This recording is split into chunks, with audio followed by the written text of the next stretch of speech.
हो रही है ना सबको?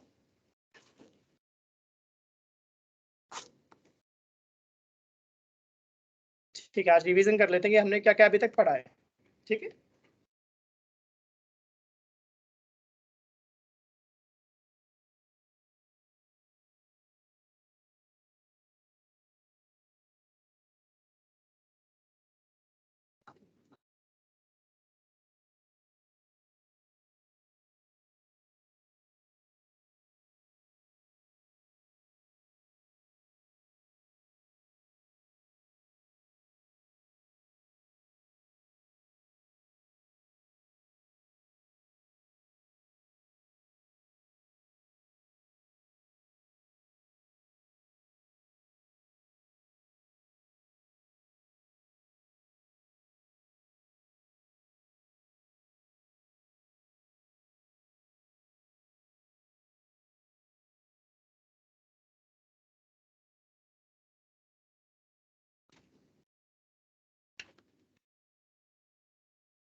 ठीक है, सबको स्लाइड शो हो रही ना?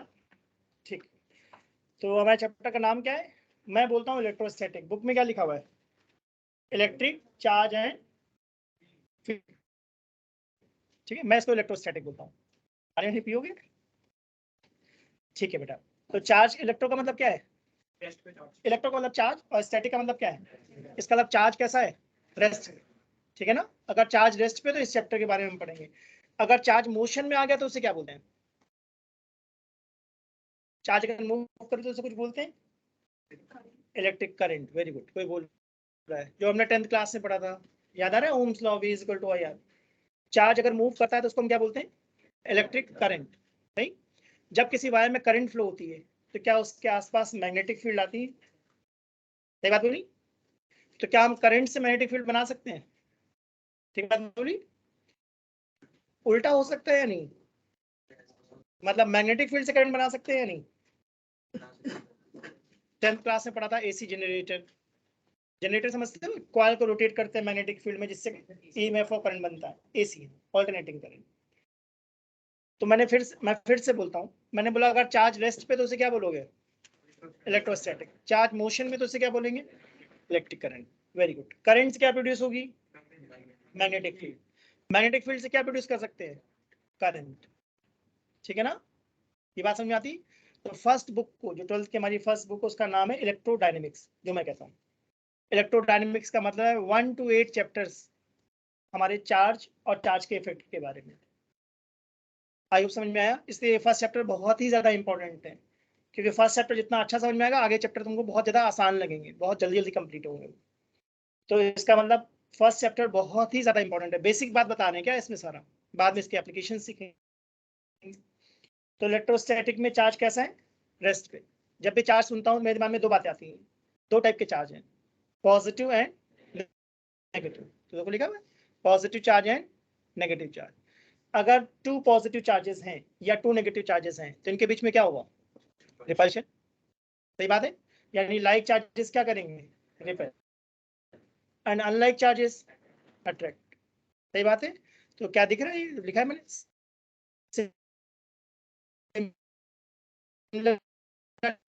चार्ज दो प्रोटॉन में क्या है? रिपल्शन। दो इलेक्ट्रॉन्स के बीच में रिपल्शन। एक प्रोटॉन और एक इलेक्ट्रॉन है तो अट्रैक्शन। यहाँ तक की बात क्लियर हुई सबको? ठीक है ना? चार्ज स्केलर है या वेक्टर है? स्केलर है। ठीक बात है? चार्ज की यूनिट क्या पता है हमें? कूलम। एम के एस यूनिट कूलम में। किसी को सीजीएस यूनिट पता है? ईएसयू। ईएसयू। बढ़िया।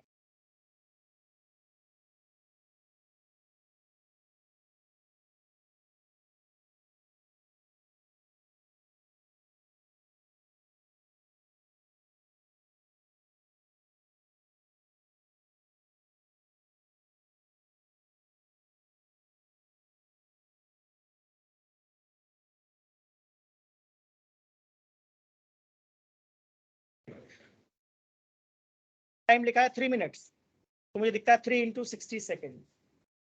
कहीं लिखा है मास 700 ग्राम, तो मैं ग्राम में नहीं दिखता, केजी में दिखता है, तो मैं लिखूंगा 700/1000 kg। इसका मतलब बेसिक बात पकड़ लो, हमेशा हमें कौन सा सिस्टम फॉलो करना है? मीटर किलोग्राम सेकेंड, MKS या SI सिस्टम जिसको बोलते हैं। चार्ज स्केलर है, चार्ज की यूनिट कूलम है, SI unit, right. Positive positive में रिपल्शन, नेगेटिव नेगेटिव में रिपल्शन, पॉजिटिव नेगेटिव में अट्रैक्शन। ठीक बात है ना। चलो आगे बढ़ते हैं। अगली यूनिट क्या है, next slide. Difference between charge and mass. ठीक है, मास में अट्रैक्शन होता है या रिपल्शन, या दोनों? Mass only attract and charges can attract and repel. तो क्या डिफरेंस कह सकते हो? चार्ज की वजह से अट्रैक्शन और रिपल्शन दोनों होता है, मास की वजह से ओनली अट्रैक्शन। सही बात है। चार्ज की यूनिट क्या पता है हमें? कूलम। मास की केजी। मानते हो? मास पॉजिटिव होता है। क्या आज तक किसी ने पढ़ा मास नेगेटिव होता है? नहीं होता। ठीक बात है ना। Mass is always positive. क्या किसी बॉडी का मास 0 हो सकता है? नहीं, 0 भी नहीं होता, ध्यान रखना। मैंने क्या बोला? Mass is always positive. Electron का मास होता है 9.1 × 10⁻³ kg। बहुत कम है, बट है। ध्यान दिया मेरी बात। Charge can be positive, negative और 0। सोच लो, सही बोला मैंने। प्रोटॉन पे क्या चार्ज होता है?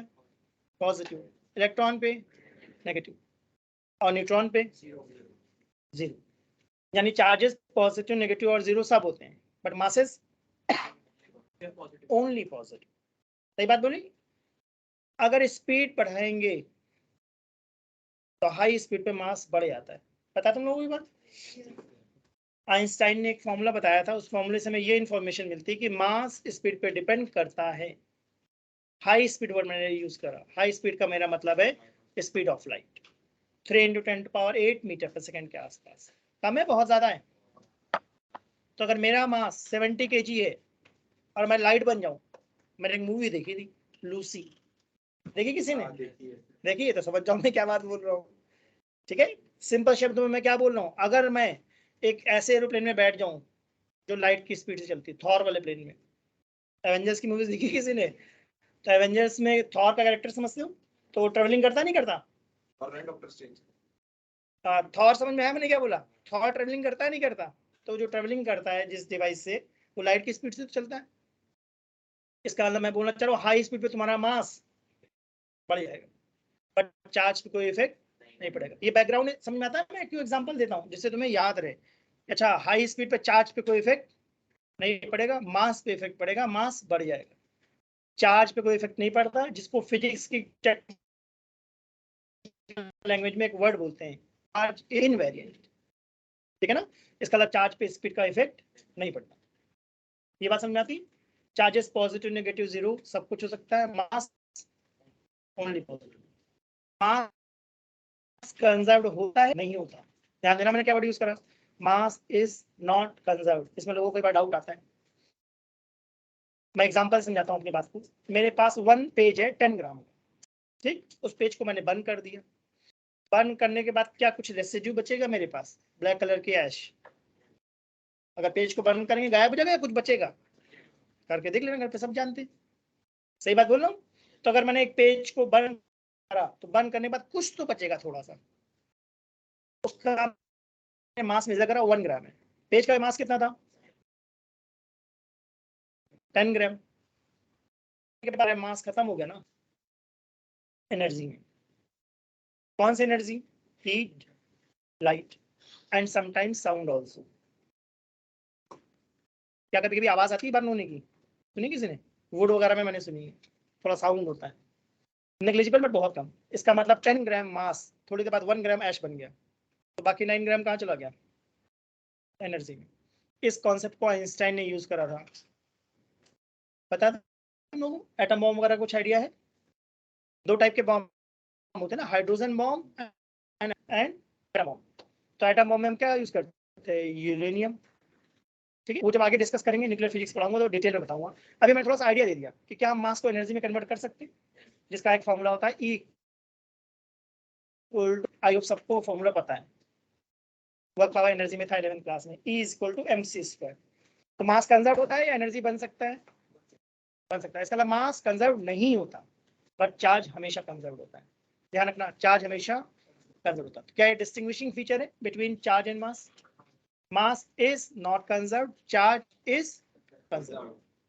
इसका मतलब किसी भी रिएक्शन में रिएक्शन के पहले जितना चार्ज होगा रिएक्शन के बाद भी उतना ही चार्ज होगा। ये मैंने बताया स्टेटमेंट।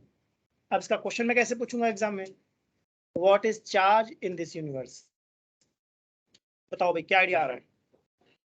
कितना मैंने पूछा यूनिवर्स में कितना चार्ज है? 0। Very good. ये एप्लीकेशन है फिजिक्स का, कॉन्सेप्ट जो पढ़ते हैं उसका एप्लीकेशन है। अगर दो बॉडीज को मैं रब करता हूँ, एक बॉडी पे +2 कूलम चार्ज है तो दूसरे पे डेफिनेटली कितना होगा? -2। एंड टोटल चार्ज कितना होगा? तो अगर कहीं पे पॉजिटिव चार्ज क्रिएट हो रहा है यूनिवर्स में, चार्ज भी क्रिएट हो रहा है, तो टोटल चार्ज कितना होना चाहिए यूनिवर्स में? लॉजिकल लगा? तो ये टेबल देखिए, लेफ्ट में मैंने क्या लिखा है? चार्ज, राइट में मास। चार्ज में अट्रैक्शन रिपल्शन, बट मास में only attraction. Charges can be positive, negative और 0 ऑल्सो, ठीक बात है, but mass is only positive. Charge can be 0, mass can not be 0। अब मैं कुछ बोलूंगा, सुनना ध्यान से, मैं एक एग्जांपल के थ्रू बोलता हूँ। हम पढ़ते हैं इसलिए एग्जाम होता है, या एग्जाम होता है इसलिए हम लोग पढ़ते हैं? बताओ भाई। एग्जाम होता है इसलिए हम लोग पढ़ते हैं। तब सुनना मैं ध्यान से क्या बोलने वाला हूं। अगर किसी बॉडी पे चार्ज है तो मास होगा या नहीं होगा?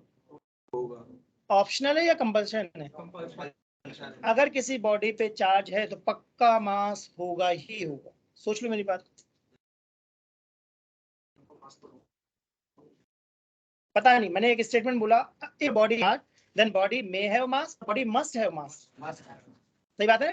अब क्या बोल लो, if a body has mass then it may have charge और it must have charge.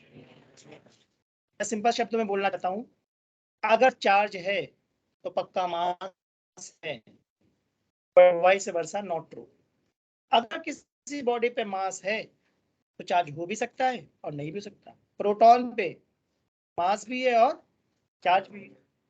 Neutron पे मास तो है, चार्ज नहीं होता, न्यूट्रल होता है।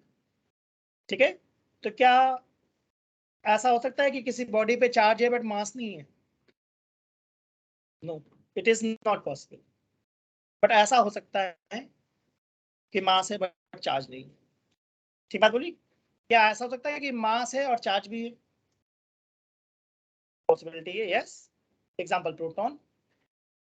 अगर मैं कॉम को बालों पर रब करूं तो कॉम पे चार्ज आ जाता है ना, और कॉम पे मास भी तो होता है। तो इसका मतलब चार्ज मींस डेफिनेटली मास। ठीक बोला? बट मास मींस मे और मे नॉट हैव चार्ज। सही है? सबको पॉइंट क्लियर हुआ मेरा? तो फोर्थ पॉइंट मैंने क्या लिखा है, स्पीड इंक्रीज करोगे क्यू क्या रहेगा? सेम, चार्ज सेम रहेगा। इसका मतलब charge is invariant. But mass मैंने क्या बोला था, हाई स्पीड पर मास बढ़ जाता है, जिससे टाइम ट्रेवलिंग के कॉन्सेप्ट के बारे में आइंस्टाइन ने बताया था। ठीक है, थ्योरेटिकल कॉन्सेप्ट है, टाइम ट्रेवलिंग कर सकते हैं। ठीक है, फिफ्थ पॉइंट मैंने क्या लिखा है, चार्ज की यूनिट क्या है? कूलम, मास की केजी। तो आई थिंक डिफरेंस क्लियर हुआ सबको? ठीक है, अब हम पढ़ेंगे मेथड्स ऑफ चार्जिंग, कि भाई किसी बॉडी को अगर मुझे चार्ज करना है तो मुझे उसके 3 मेथड्स पता है। ठीक है, पहला मेथड कौन है? फ्रिक्शन। फ्रिक्शन, टच करेगी या नहीं करेगी? दूर से ऐसे करूंगा तो फ्रिक्शन लगेगा नहीं लगेगा? पास ऐसे टच कराना पड़ेगा।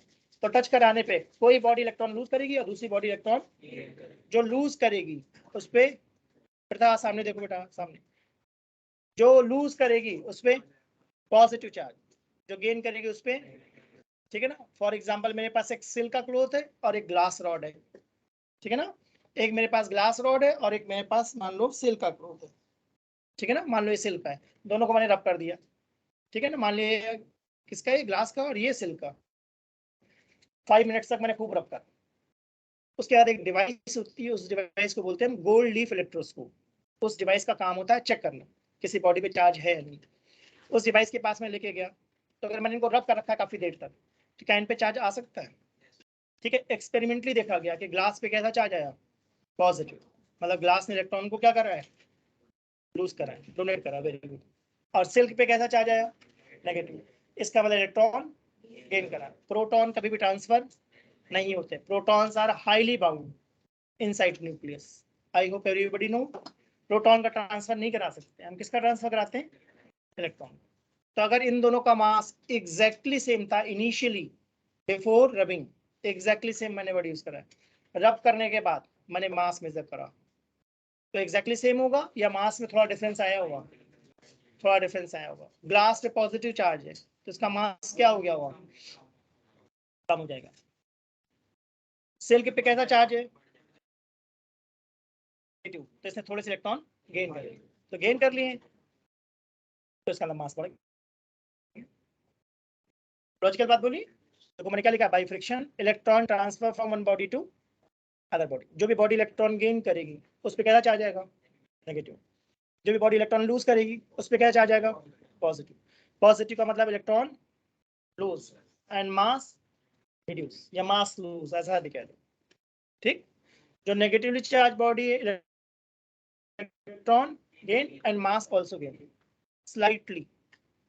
मास से बहुत ज्यादा इफेक्ट पड़ेगा या बहुत लाइट? बहुत स्लाइट। जैसे मैं हेयर कट करवाने गया तो उसने मेरे बाल काट लिए 10,000। पॉसिबल है या नहीं है?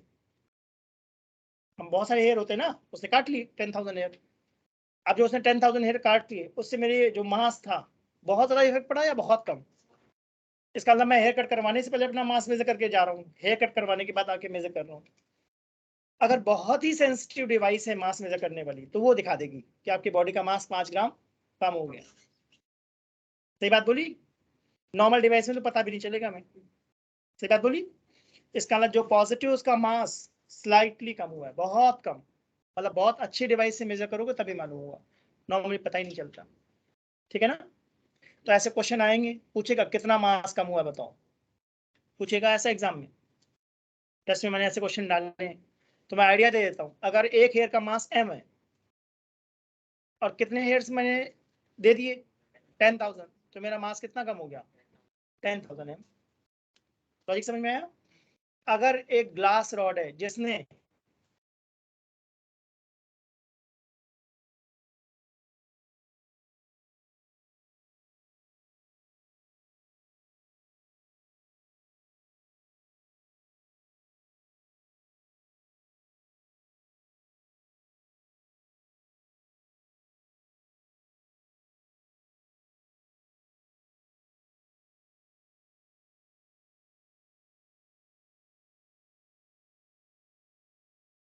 रखनी है, एग्जाम में देगा भी कितना 9.1 × 10⁻³ kg।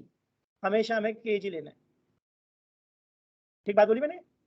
ठीक है, आगे बढ़ते हैं। आई होप फ्रिक्शन सबको समझ में आ गया।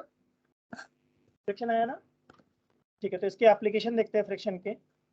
फर्स्ट एप्लीकेशन है कि जो एरोप्लेन के टायर होते हैं वो स्लाइटली कैसे बनाते हैं?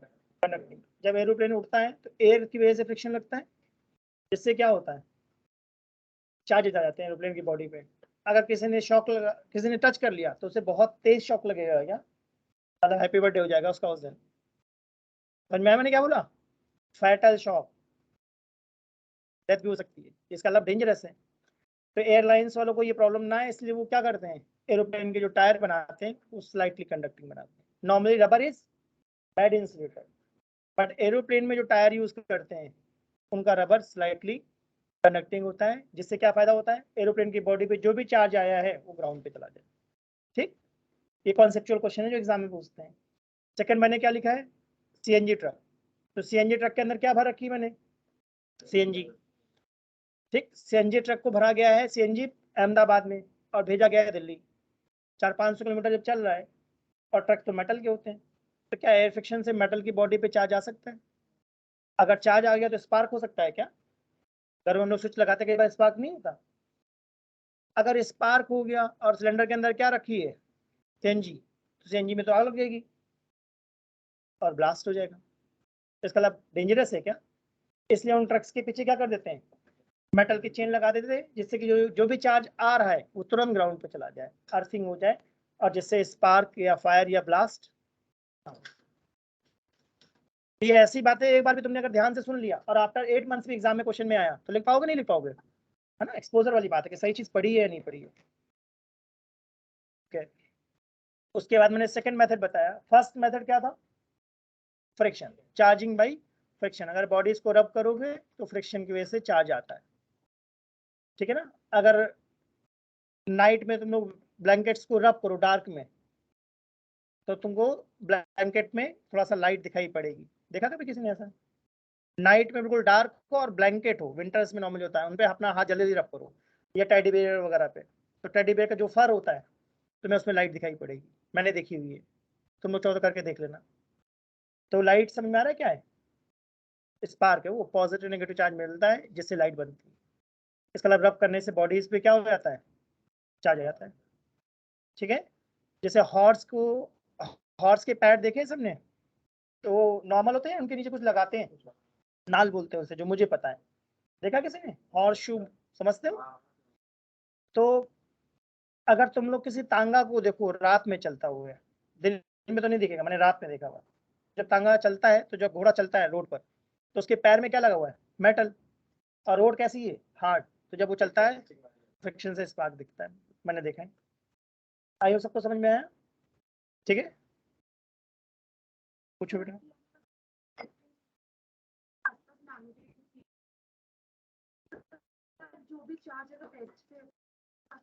Only electric field. मैं बोलता हूँ, देखो मैं थोड़ा और डिटेलिंग करता हूँ, मैं सारी बातें एक बार बताता हूँ या धीमे धीमे करके बताऊंगा? धीमे धीमे करके बताता हूँ, मुझे लगता है जितना तुम लोग समझ सकते हो। अगर चार्ज रेस्ट पर है तो उसके आसपास होती है ओनली इलेक्ट्रिक फील्ड, जो भी हम इस चैप्टर में पढ़ेंगे, राइट। अगर चार्ज मोशन में होता है तो उसकी वजह से आ जाती है करंट, और करंट की वजह से एडिशनली मैग्नेटिक फील्ड आ जाती है। इसका मतलब जब किसी वायर में करंट फ्लो होती है तो उसके पास electric field and magnetic field दोनों होनी चाहिए, ठीक है। तो अगर एक प्रोटॉन मूव कर रहा है, फायर कर दिया मैंने, रदरफोर्ड ने फायर करा था अल्फा पार्टिकल, अगर याद हो, याद आ रहा है? तो जब अल्फा पार्टिकल मूव करते हैं तो अपने आसपास इलेक्ट्रिक फील्ड क्रिएट करते हैं, ठीक। कांस्टेंट वेलोसिटी से चल रही है तो electric field and magnetic field. मैं कुछ और भी बताना चाहता हूँ, सुनना ध्यान से। दो बातें बोली, charge at rest produce electric field only, right. Charge moving with constant velocity produce electric field as well as magnetic field, and when charge is accelerating it produce electric field plus magnetic field plus electromagnetic waves, electromagnetic waves। इस पे पूरा chapter है बेटा, chapter 8 पूरा chapter ही है electromagnetic waves. मैंने तो अभी बिल्कुल थोड़ा सा आइडिया दिया है, मैंने बोला फर्स्ट 8 चैप्टर का नाम क्या है? इलेक्ट्रोडायनेमिक्स। तो समझो मैं क्या बोलना चाह रहा हूँ, हमें कितना डिटेलिंग करनी है, ठीक है ना। तो फर्स्ट सेकंड चैप्टर हमारे फंडामेंटल है, बाकी सब फिर एप्लीकेशन हम सीखेंगे। तो स्टार्टिंग के चैप्टर बहुत अच्छे से पढ़ना चाहिए, तो बाद के चैप्टर बहुत जल्दी समझ में आएंगे। तो आई होप क्लियर हुआ मेरे point. First point, electric charge rest पे electric field only. Second point, charge constant velocity से मूव कर रहा है तो electric field plus magnetic field. Third point, charge अगर एक्सेलरेट हो रहा है तो electric field plus magnetic field plus EM waves. इसका एग्जांपल तुम लोगों ने शायद पढ़ा हो केमिस्ट्री में, रदरफोर्ड की लिमिटेशन में। इलेक्ट्रॉन जब सर्कल में मूव करता है तो वो ईएम वेव्स प्रोड्यूस करता है, जिसकी वजह से पाथ स्पाइरल हो जाता है और फाइनली इलेक्ट्रॉन न्यूक्लियस में फॉल हो जाता है। ऐसा कुछ याद आ रहा है? नहीं यार तो कोई बात नहीं, हैव सम पेशेंस, पढ़ेंगे डिटेलिंग करेंगे आगे, ये सब फिजिक्स में भी चलेगा आगे, मॉडर्न फिजिक्स में पढ़ाऊंगा इसके बारे में, ठीक है। तो charge at rest produce electric field only, ये पॉइंट तो क्लियर हुआ ना? ठीक है। नेक्स्ट मेथड हमारा क्या है? इंडक्शन। इंडक्शन में देखो मैंने क्लियरली बोला है बॉडीज टच नहीं करेगी, ठीक बात है। तो इसमें दो तरीके मुझे पता है इंडक्शन में, एक है विद अर्थिंग और दूसरा तरीका क्या है? Without earthing. तो टाइप 1 देखो मैंने क्या लिखा है, विद अर्थिंग, दिख रहा है? ठीक है, ध्यान से देखना, मेरे पास एक स्फीयर है, दिख रहा है सबको? पॉइंटर देखना मैं जो बोल रहा हूँ। इस स्फीयर के पास मैं एक रॉड लेकर के आया, रॉड पे कैसा चार्ज था? नेगेटिव। तो क्या रॉड के नेगेटिव चार्ज स्फीयर के पॉजिटिव चार्ज को अट्रैक्ट करेंगे? ठीक है, स्फीयर हमारा इनिशियली कैसा था? न्यूट्रल। मैंने इन सब पे क्वेश्चन डाले हैं टेस्ट में, जो मैं आज बातें बोल रहा हूँ तो मेरे फ्राइडे टेस्ट में क्वेश्चन दिखेंगे इन्हीं बातों में, ठीक है। तो स्फीयर पे जो पॉजिटिव चार्ज था वो लेफ्ट में चला गया ड्यू टू अट्रैक्शन, और नेगेटिव चार्ज कहाँ चला गया? राइट में ड्यू टू रिपल्शन। स्फीयर को मैंने किसके ऊपर रखा है, वुड के ऊपर, ठीक। अब मैंने क्या करा, एक वायर निकाल के ग्राउंड से टच करा दिया क्या, जिसको हम लोग क्या बोलते हैं, अर्थिंग। सही बात है ना। अब ध्यान से देखना, नेगेटिव चार्ज सारे कहाँ भाग गए, ग्राउंड पे, समझते हो। अर्थिंग का मतलब जो भी एक्सेस चार्ज है वो ग्राउंड पे चला जाता है, ठीक है। फिर मैंने क्या करा, अर्थिंग को कट कर दिया, ठीक है। सेकंड डायग्राम में तो रॉड के पास लेफ्ट में कौन है, पॉजिटिव, राइट में कोई नहीं बचा, सारे ग्राउंड पे चले गए, ठीक, सही है। फिर मैंने थर्ड डायग्राम बनाया, थर्ड डायग्राम में मैंने क्या लिखा है, रॉड इज रिमूव्ड, रॉड को बेटा दिया। जब रॉड भी हट गई तो अब स्फीयर पे चार्ज पॉजिटिव लेफ्ट में रहेगा या पूरे में डिस्ट्रीब्यूट होगा, पूरे में डिस्ट्रीब्यूट हो जाएगा। तो पहली इंपॉर्टेंट बात है कि रॉड पे कैसा चार्ज था, नेगेटिव, तो स्फीयर पे कैसा आया, पॉजिटिव। तो ध्यान रखने वाली बात है, अगर रॉड पे तुम पॉजिटिव चार्ज दिखाओगे तो स्फीयर पे कैसा आएगा, नेगेटिव। ये क्लियर हुआ। अर्थिंग करेंगे तो ग्राउंड से इलेक्ट्रॉन निकल करके उसको न्यूट्रल कर देंगे, मतलब हमेशा इलेक्ट्रॉन ट्रांसफर होते हैं, पॉजिटिव चार्ज ट्रांसफर नहीं होता, प्रोटॉन ट्रांसफर नहीं होते। सबको बात क्लियर हुई, मैंने क्या बोला। मैं मैं दोबारा बोलता बेटा, अभी जो मैंने एग्जांपल दिया उसमें रॉड कैसी थी, नेगेटिव। तो अगर नेगेटिव रॉड है तो अर्थिंग करने पे क्या इलेक्ट्रॉन्स ग्राउंड पे चले गए। अब हम लोग डिस्कस कर रहे हैं, अगर बाई चांस रॉड पे पॉजिटिव चार्ज होता तो स्फीयर पे लेफ्ट में कौन होता, नेगेटिव, और राइट में कौन होता। अर्थिंग करने पर पॉजिटिव नीचे जाता या ग्राउंड से इलेक्ट्रॉन आकर न्यूट्रल करते हैं, ग्राउंड से आते इलेक्ट्रॉन न्यूट्रल करते। क्लियर हुआ। ये फिर हमने किसकी बात करी थी, कॉम्ब वाली।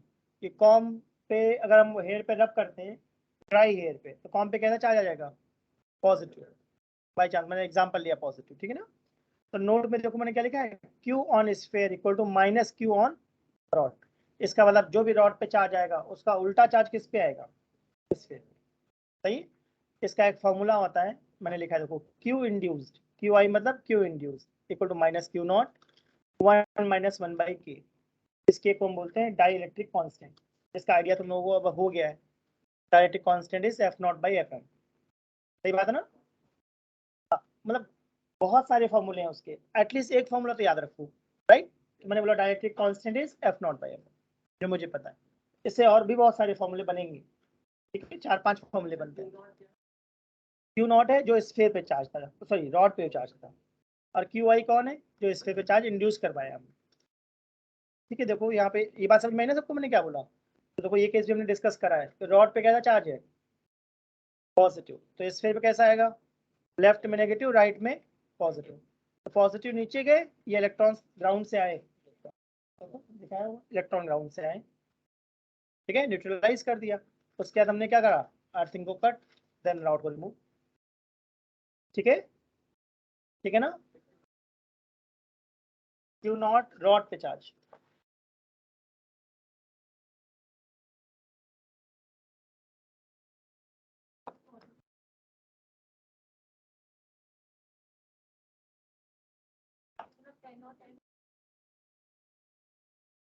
समझाता हूँ। जैसे ये कॉम है, अब कॉम के पास हमने एक पेपर रख दिया, देखो। तो कॉम पे अगर हमने पॉजिटिव चार्ज अज्यूम करा है तो पेपर के लेफ्ट में क्या चार्ज आएगा, नेगेटिव, और राइट में पॉजिटिव। टोटल चार्ज कितना है पेपर पे, 0। तो क्वेश्चन ऐसा पूछता है एग्जाम में कि क्या positive charge body neutral body को अट्रैक्ट कर सकती है, कर सकती है, ठीक है ना। जो हमारी कॉम है वो न्यूट्रल बॉडी को कैसे अट्रैक्ट कर सकती है वो मैं एक्सप्लेन करने की कोशिश कर रहा हूँ।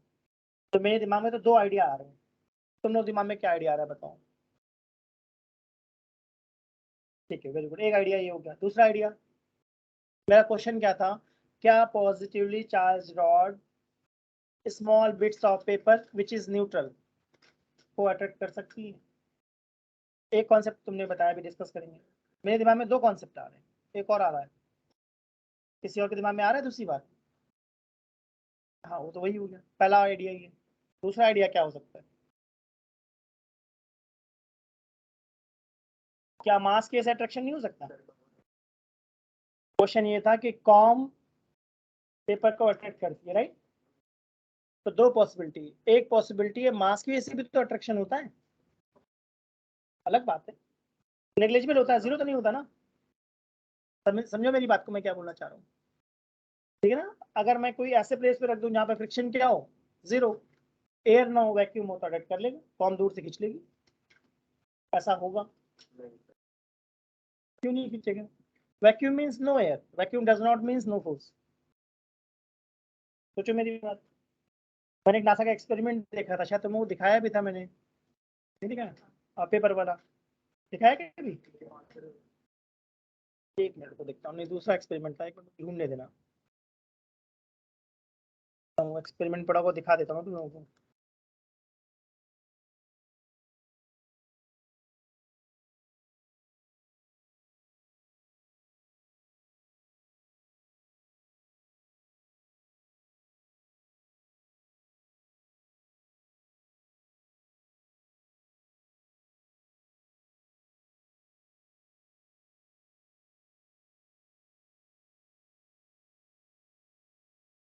चलो मैं ढूंढ करके तुम लोगों ग्रुप में भेज दूंगा, ठीक है? वो एक्सपेरिमेंट देख लेना। उस एक्सपेरिमेंट से मैंने क्या सीखा था बता देता हूँ। उस एक्सपेरिमेंट को नासा ने करा था और ये बताया था, यहाँ से अराउंड 400 ईयर्स पहले ये बात बताई गई कि अगर वैक्यूम में मैं एक बिल्डिंग बनाऊं और उस बिल्डिंग से हाथी और चींटी को धक्का दूं वैक्यूम में, तो दोनों सेम टाइम पे आएंगे। बताइए बात सबको। इसका मतलब मास इंपॉर्टेंट बात नहीं है। अगर बुर्ज खलीफा पे हम चढ़ जाए और किसी तरीके से हम वैक्यूम बना दें, वही उसी एक्सपेरिमेंट की बात कर रहा हूँ, उसका वीडियो था मेरे पास। रूम में करा था बेटा, रूम में करा था। मतलब मैंने उस एक्सपेरिमेंट में देखा था कि वो बात बहुत 300 ईयर्स पहले बताई गई थी, तब डिवाइसेज इतनी नहीं थी कि वैक्यूम बना सकें, फिर नासा ने उसको वेरीफाई करा, गैलीलियो वाला, राइट। तो उसमें ये बताया गया था कि एक रूम बनाया, उस रूम में पहले एयर थी, एक फुटबॉल और एक फेदर को छोड़ दिया। तो पहले कौन आई? फुटबॉल। बाद में कौन आया? फेदर। फिर उसमें क्या करा? वैक्यूम बनाया, सारी एयर को बाहर निकाल दिया। 3-4 आवर्स लगे, टाइम लगता है, मतलब बहुत पावरफुल पंप चाहिए और एयर टाइट रूम चाहिए, तो मैं वापस एयर ना आने पाए। तो एयर टाइट रूम में क्या करा? पंप्स को ऑन करा, पंप ने सारी एयर को बाहर फेंक दिया। अब उस रूम के अंदर क्या बन गया? वैक्यूम। फिर से सेम एक्सपेरिमेंट करा और उसको स्लो मोशन कैमरे में रिकॉर्ड करा गया और देखा गया फेदर और बॉल सेम टाइम पे आई। तो कमाल की बात जो मुझे लगी पर्सनली कि 400 ईयर्स पहले किसी ने कैसे बता दी ये बात को। आज जाके वेरीफाई करा हमने, कुछ सालों पहले, 5-6 ईयर्स पहले वेरीफाई हुआ है। ठीक है ना? ठीक है, तो अब मैं ये बताना चाह रहा था कि जो कॉम है, कॉम दिख रही है सबको? कॉम के पास वाला जो एंड होगा वहां पे मैंने फोर्स दिखाया 10 न्यूटन, और दूर वाले एंड पे क्या दिखाया? 7 न्यूटन। ऐसा मैंने क्यों करा? जहाँ डिस्टेंस कम होगी वहां पे फोर्स ज्यादा होगा। सोचो, सही बोला? और जहाँ पे डिस्टेंस ज्यादा होगी वहां पे फोर्स। तो कॉम पेपर को, पेपर दिख रहा है ये, अट्रैक्ट और रिपल दोनों कर रहा है क्या? 10 न्यूटन से क्या कर रहा है? अट्रैक्ट, और 7 न्यूटन से रिपल। तो नेट फोर्स क्या होगा? 3 न्यूटन, खींच लेगा अपनी तरफ। ठीक है। तो अगर एग्जाम में क्वेश्चन आता है why comb attract small bits of paper, तो मेरे हिसाब से दो बातें बोलनी चाहिए। Due to friction comb get charge, and comb attract paper due to induction. यानी दोनों फिनोमेना चल रहे हैं। कॉम पे चार्ज क्यों आ रहा है? फ्रिक्शन की वजह से। और अट्रैक्शन क्यों हो रहा है? इंडक्शन की वजह से। एक चार्ज बॉडी एक न्यूट्रल बॉडी को भी अट्रैक्ट कर सकती है बाई इंडक्शन। ये बात है।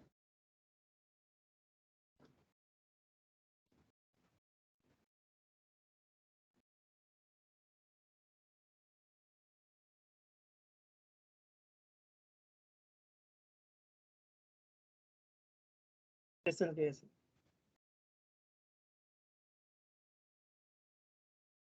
लास्ट मेथड का नाम क्या था? सेकंड का नाम क्या है? विदाउट। तो इस बार मैंने क्या करा? दो स्फीयर ले लिए, ए और बी, न्यूट्रल उनके पास दिख रहा है। रॉड पे क्या चार्ज है? नेगेटिव। तो ए के लेफ्ट साइड क्या होगा? पॉजिटिव आ जाएंगे, और बी के राइट साइड में नेगेटिव। सेकंड डायग्राम में मैंने क्या करा?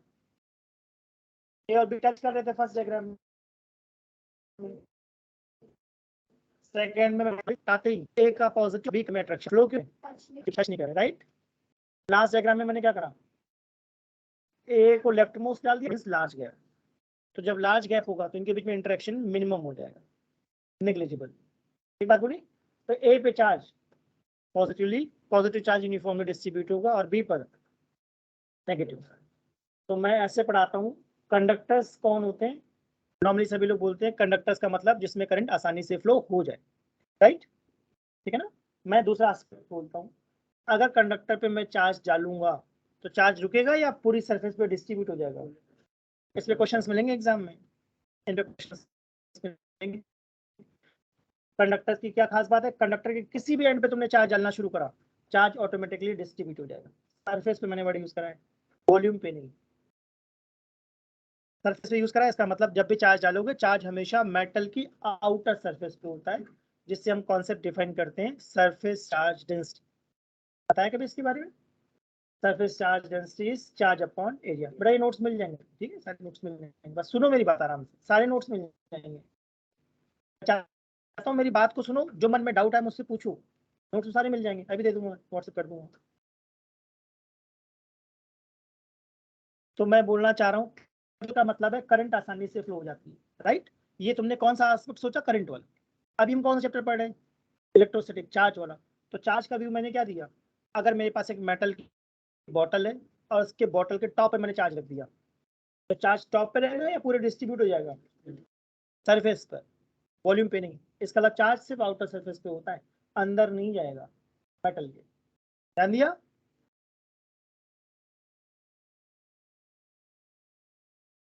उसका सबका अलग चलता है, सबके रूल्स अलग है बेटा, सबके रूल्स अलग है। मैं अभी किसकी रूल की बात कर रहा हूँ? मेटल। तो मैंने कहा मेटल में क्या चीज इंपॉर्टेंट है? Surface charge density. अगर मेटल तुमने वायर की फॉर्म में लिया है तो मैं क्या बोलूंगा? लीनियर चार्ज डेंसिटी, जो गॉस थ्योरम में काम आती। आप समझो, ये बातें समझ में आ रही है ना मैं क्यों बोल रहा हूँ? ठीक है ना? ये तो अभी रिवीजन करा रहा हूँ, राइट? तो रिवीजन में मैं थोड़ा आगे के टॉपिक भी बोल रहा हूँ क्योंकि मैंने पढ़ा दिए।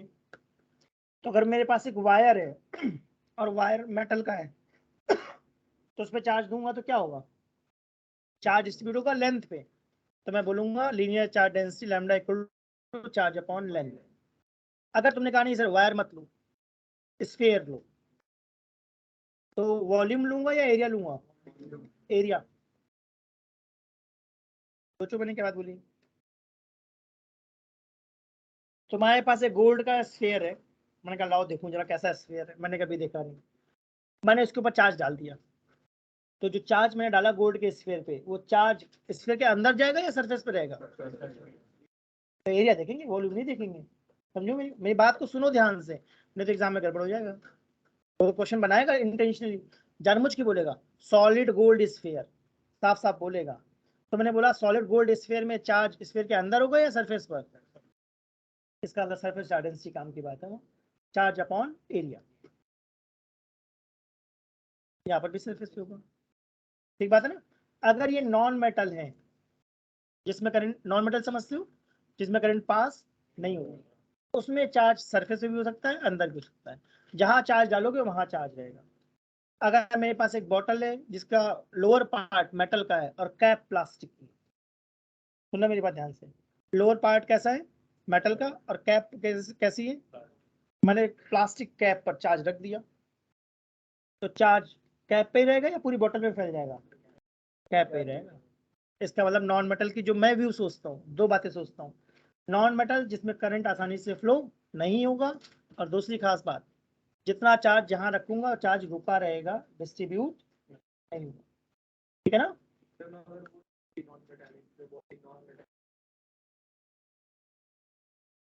नहीं, वही तो मैं बोल रहा हूँ, नॉन मेटल में भी जहां पे चार्ज रखूंगा वहीं रहेगा।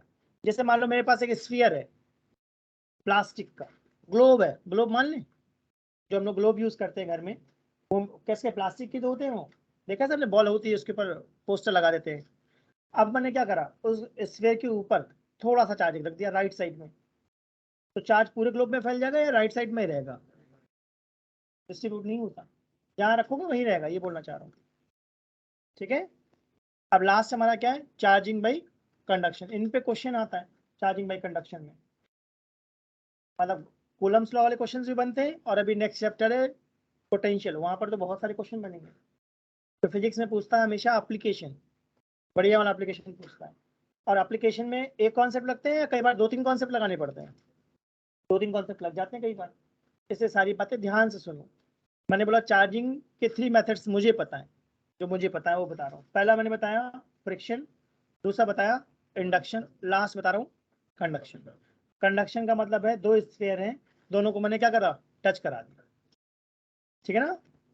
तो मैंने केस 1 क्या लिया है, आइडेंटिकल स्फीयर, इजी केस है। मतलब फर्स्ट बॉडी पे चार्ज कितना है, +10 कूलम, सेकेंड पर +2 कूलम।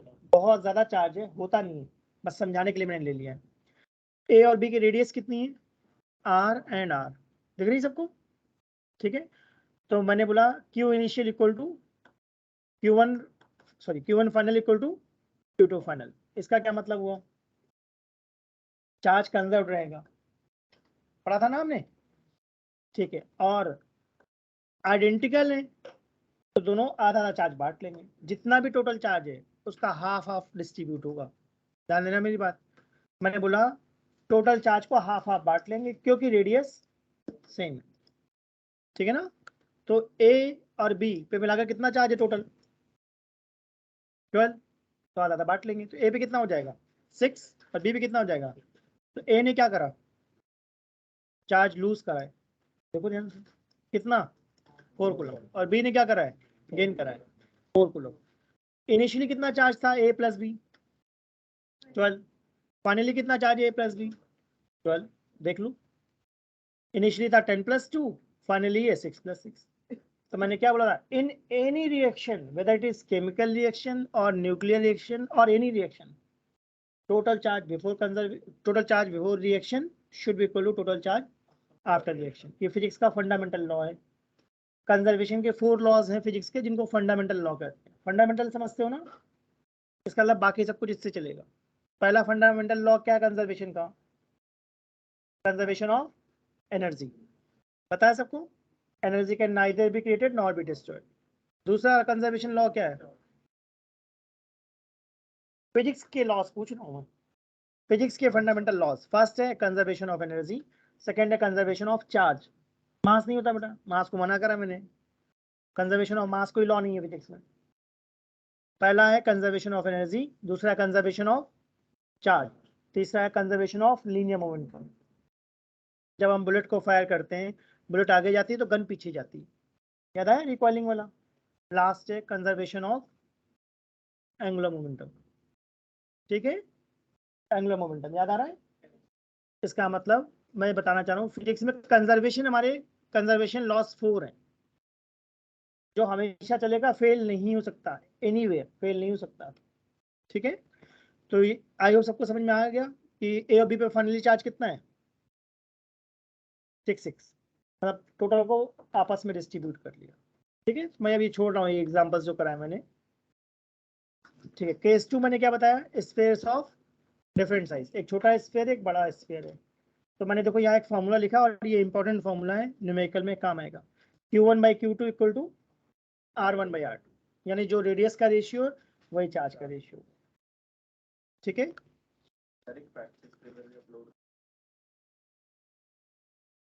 ठीक है मैं देखता हूँ, कोशिश करता हूँ। फिर नेक्स्ट रीडिंग मैंने क्या डाली है, प्रॉपर्टीज ऑफ चार्ज। तो चार्ज की बहुत सारी प्रॉपर्टीज होती हैं, मुझे 3 पसंद है या 3 पता है अच्छे से। पहली प्रॉपर्टी क्या है, चार्ज इज एडिटिव। इसका मतलब दो बॉडीज पे चार्ज है Q1 Q2, तो टोटल चार्ज होगा Q1 + Q2, स्केलर सम, ठीक बात बोली। एक बॉडी पे चार्ज है 10 कूलम, दूसरे पे 5, तो टोटल कितना हो गया 15।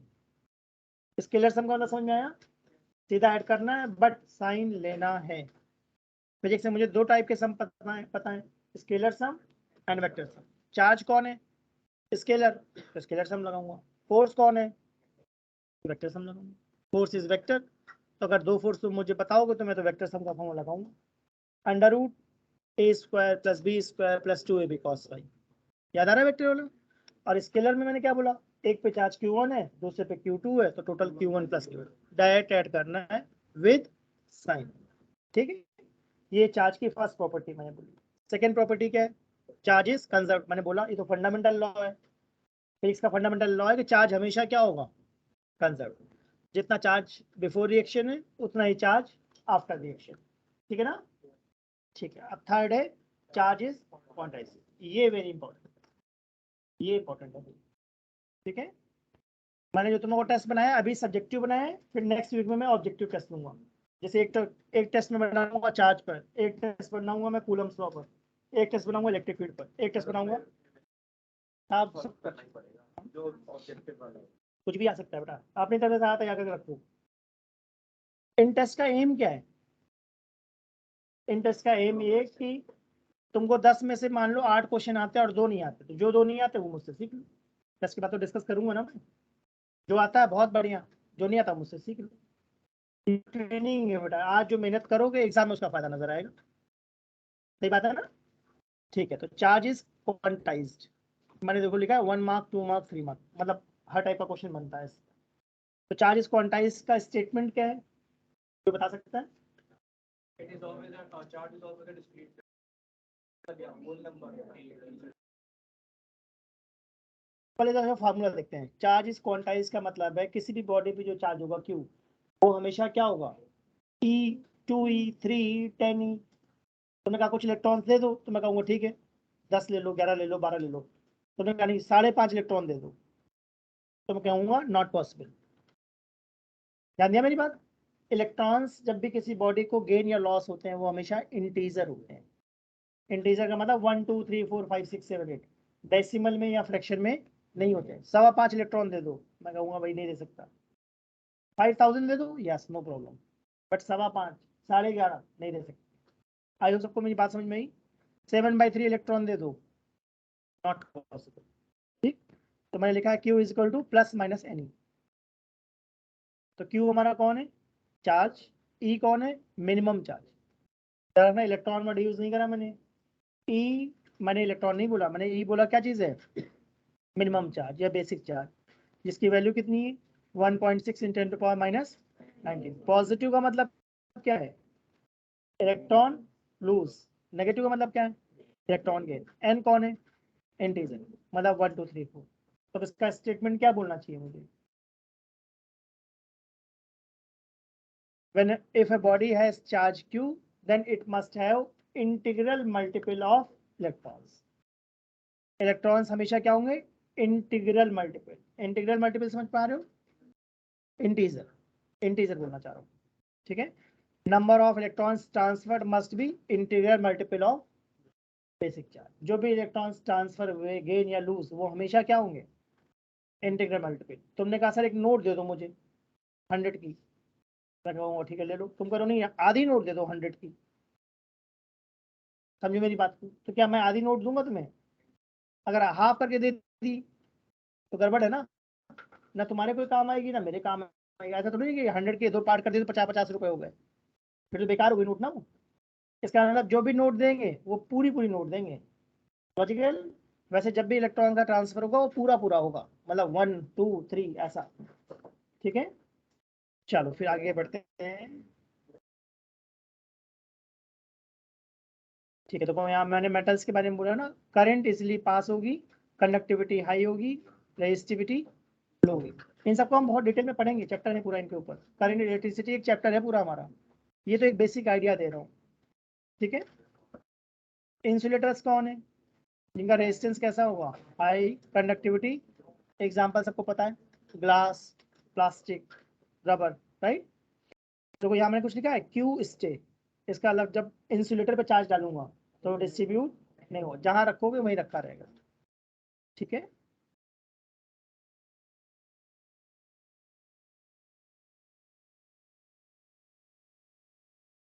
उसके बाद हमने क्या देखा, Coulomb's law in vector form, ये इंपॉर्टेंट बात है, ठीक है।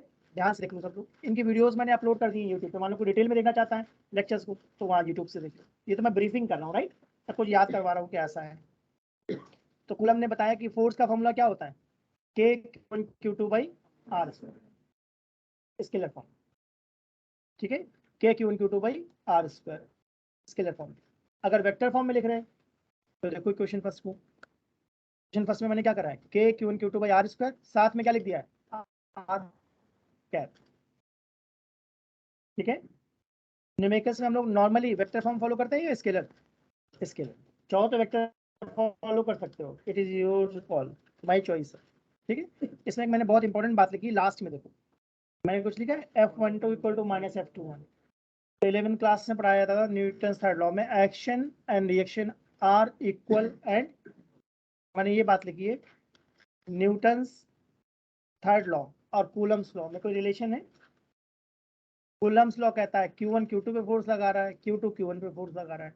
क्या ये फोर्सेस इक्वल एंड अपोजिट हैं? इसका मतलब सिंपल शब्दों में मैं बोलना चाह रहा हूँ, Coulomb's law follow Newton's third law. ठीक है, Coulomb's law Newton's third law को फॉलो करेगा। कोई भी लॉ फोर्स का है वो डेफिनेटली न्यूटन्स थर्ड लॉ को फॉलो करेगा ही करेगा। क्या अर्थ मून पे फोर्स लगाती है ना? और मून अर्थ पे लगाता है फोर्स। मून अर्थ पे ज्यादा फोर्स लगाएगा या कम या सेम? सेम। मून के फोर्स की वजह से ही सी पे टाइट्स बनते हैं। ठीक बात बोली मैंने? टाइट समझ में आ गया ना, जो सी में बनते हैं वो मून के फोर्स के ऐसे ही लगते हैं। ठीक है, पढ़ते हैं। फिर हमने क्या पढ़ा? डायरेक्ट्रिक कॉन्सेप्ट।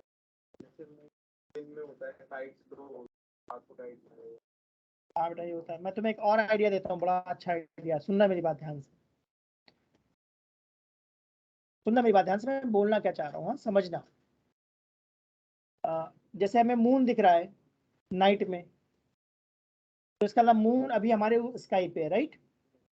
तो क्या इंडिया, अगर ग्लोब में देखा जाए, इंडिया और यूएस अपोजिट फेस बोल सकता हूँ? बिल्कुल पीछे है, सही ना? तो अगर हमें मून दिख रहा है अभी, तो यूएस में तो मून नहीं दिख रहा होगा, वहां तो डे होगा। हमारे ऊपर अर्थ फोर्स लगाती है और मून भी फोर्स लगाता है, हालांकि मून का फोर्स बहुत कम होता है। ठीक है ना? तो जब नाइट की जगह डे हो जाएगा तो मून बैक साइड चला जाएगा क्या? समझो मेरी बात को, मैं क्या बोल रहा हूँ, डायग्राम से बना के बताऊँ? समझ पा रहे हो मैं क्या बोल रहा हूँ? हाँ 7 घंटे में, हाँ देखो मैं दिखाता हूँ मैं क्या बोलना चाह रहा हूँ।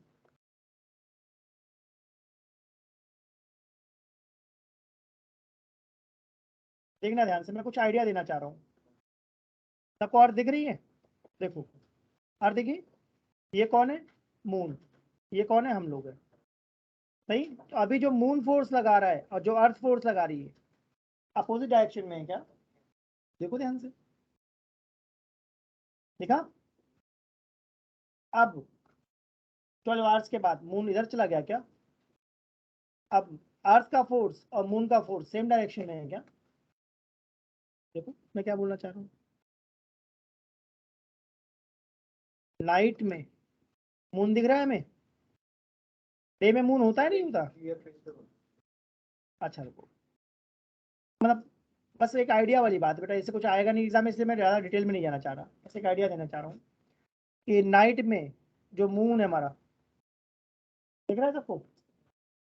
मून अपनी तरफ खींच रहा है हमें और अर्थ अपनी तरफ खींच रही है। मून का फोर्स बहुत कम है, अर्थ का फोर्स ज्यादा है, इसलिए हम स्टिप रहते हैं अर्थ से। बट क्या ये दोनों फोर्स अपोजिट डायरेक्शन में है ना? डे टाइम में क्या होगा? मून दूसरी तरफ चला जाएगा। तो मून की दूसरी पोजीशन दिख रही है, मैं क्या किसको बोल रहा हूँ? मैं लिख देता हूँ डे।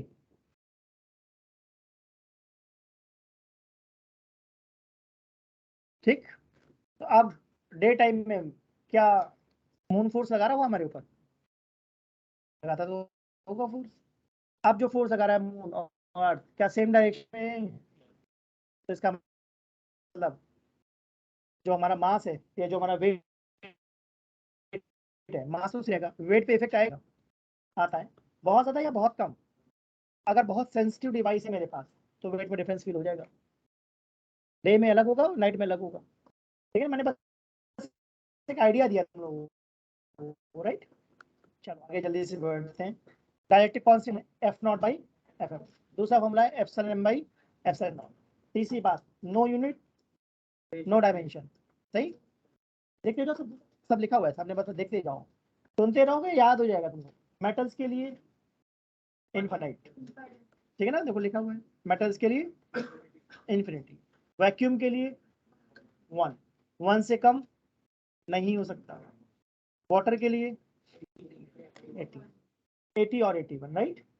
ठीक है ना? माइका के लिए 6। ठीक है। उसके बाद मैंने बताया था इक्विलिब्रियम। इक्विलिब्रियम का मतलब क्या है? Net force zero, net force zero, right? इसमें दो पॉसिबिलिटी है। फर्स्ट पॉसिबिलिटी मैंने क्या बताई? Q1 Q2 greater than zero means like charges, ये तो दोनों पॉजिटिव हैं या फिर दोनों नेगेटिव।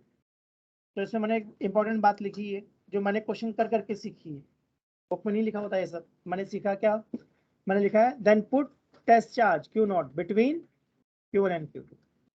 इस तरह अगर सेम चार्जेस हैं तो तुम्हें टेस्ट चार्ज कहाँ रखना पड़ेगा, Q1 Q2 के बीच में, ठीक है ना। केस 2 मैंने क्या बनाया, Q1 Q2 लेस देन 0, ठीक है। ये सब मैंने यूट्यूब पे अपलोड कर दिया बेटा, मान लो किसी को डिटेलिंग करनी है तो वहां से देख लो क्लासेस। मैं तो बस रिवाइज करवा रहा हूँ, याद करवा रहा हूँ, कोई सब हमने पढ़ लिया है। अगर अनलाइक चार्जेस हैं तो डेफिनेटली टेस्ट चार्ज बाहर रखेंगे, बीच में रखना अलाउड नहीं है। कहाँ रखोगे, छोटे बाहर एंड छोटे वाले के पास। तो मैंने लिखा है put test charge Q0 outside and near smaller charge. इससे एग्जाम में 3 मार्क का क्वेश्चन आएगा, इंपॉर्टेंट टॉपिक है भाई ये, ठीक है। उसके बाद हमने क्या पढ़ा, लास्ट टॉपिक इलेक्ट्रिक फील्ड, ठीक है ना।